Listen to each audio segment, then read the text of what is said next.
எல்லாருக்கும் வணக்கங்க.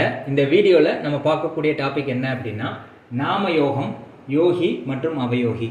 மொத்தம் 27 நாம யோகங்கள் இருக்குது. ஒவ்வொரு நாம யோகத்துக்கும் யோகி கிரகம், அவயோகி கிரகம் அப்படின்னு சொல்லி இருக்குது.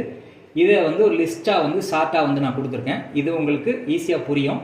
இதை நீங்கள் புரிஞ்சுக்கிட்டீங்க, மனப்பாடம் பண்ணிட்டீங்க அப்படின்னா யோகி கிரகம் யார், அவயோகி கிரகம் யாருன்னு தெரிஞ்சுக்கிட்டா உங்கள் ஜாதகத்தில் அவங்க எப்படி வேலை செய்கிறாங்க அப்படிங்கிறத நீங்கள் தெரிஞ்சுக்க முடியும். இந்த யோகி அவயோகி எப்படி வேலை செய்யுதுங்கிறத தனியாக ஒரு வீடியோ போடுறேன்.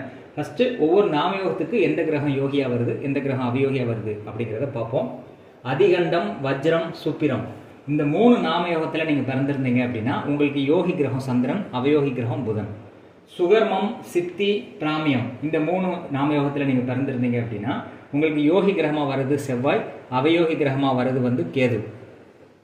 திருதி, ஐந்திரம், வேதி பாதம், இந்த 3 நாமயோகத்தில் நீங்கள் பிறந்திருந்தீங்கன்னா உங்களுக்கு யோக